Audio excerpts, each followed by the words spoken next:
Bien, y La Sexta Vía es la segunda novela del escritor argentino Patricio Sturlese, quien se presentará este sábado en la Feria del Libro de Santiago. Bueno, de hecho, él está con nosotros, se viene bajando del avión, ¿no es así? Y vamos a conversar entonces acerca de su obra. Gracias por venir a CDN Chile. Gracias a ustedes por la invitación. De todas maneras. Bueno, lo primero que quisiéramos preguntarte es, ¿cómo es esto que una persona que, según lo que yo he podido recoger de tu biografía, que trabajaba como jardinero en las casas de Buenos Aires, de pronto salta a la fama con un libro que es éxito total de ventas, como fue El Inquisidor? Bueno, no sé cómo se hace. Seguí lo que me pasó a mí, que en el 2001 en la Argentina hubo una catástrofe económica y bueno, me quedé sin trabajo. Entonces saqué de un cajón la novela que tenía escrita ya, que escribí cuando era jardinero, cuando hacía la actividad de jardinero. Y bueno, me subieron arriba de un avión, me llevaron a dar vueltas al mundo para presentar este libro. Fue una cosa muy rápida, muy turbulenta también, ¿no? Y bueno, y aquí estoy, después de 2 años ya de escritor profesional, girando por todos lados. Ahora, cuéntanos lo siguiente, porque tú hablas, también has contado que tú tenías esta afición por escribir desde los 12 años. De pronto, ¿no es cierto?, empiezas a meterte en este mundo del suspenso, del terror, vinculado con la iglesia. De hecho, El Inquisidor entiendo que es la persecución de un libro satánico, se habla de brujos, del Renacimiento europeo, y de hecho, La Sexta Vía es como la continuación, entiendo, de este libro. ¿Por qué esta temática? ¿Cómo terminas en eso? Fue una inspiración que nació desde que yo, bueno, tenía un poco de interés por la teología y no obedece a ninguna moda editorial, simplemente a una,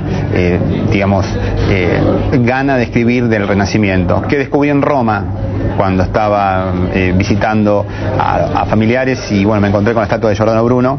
Ahí me llamó la atención este personaje histórico y empecé a estudiar. Y mientras barría hojas, empecé a estudiar teología y escribía hasta que se formó esto, que es una historia muy grande, que empieza con El Inquisidor y termina con La Sexta Vía, que son 2 libros gemelos. Yo no quiero llamar continuación, porque cada libro es independiente, se puede leer La Sexta Vía sin leer El Inquisidor y viceversa. Y bueno, pero entre los dos hay canales muy grandes que los unen, que son los personajes y la temática. Son novelas de terror, suspenso, de mucho misterio en el siglo XVI y buscan entretener a las personas. No tocan dogmas de fe, o sea que no son libros controvertidos, aunque me lleva la sorpresa que en algunos países me lo han censurado, como en El Salvador, en Ecuador. Quizá por prejuicio, ¿no? Uno ve un título de esta envergadura que evoca la Sexta Vía de Santo Tomás, entonces uno dice, este escritor, ¿a qué viene? Viene seguramente a tirar piedras y bueno, después se dan cuenta que no, pero en el prejuicio quizá a veces se cometen algunas barbaridades. Ahora, fíjate que es interesante saber cómo tú vas elaborando tus tramas, porque entiendo que tú incluso vas a los lugares específicos, hasta visitaste castillos de la época del Renacimiento, y en definitiva, quizás en ese contacto tú vas logrando generar este proceso que luego termina en esta novela, por ejemplo. Sí, me encanta estar en los lugares para poder vivirlo, para que después el lector pueda sentirse ahí.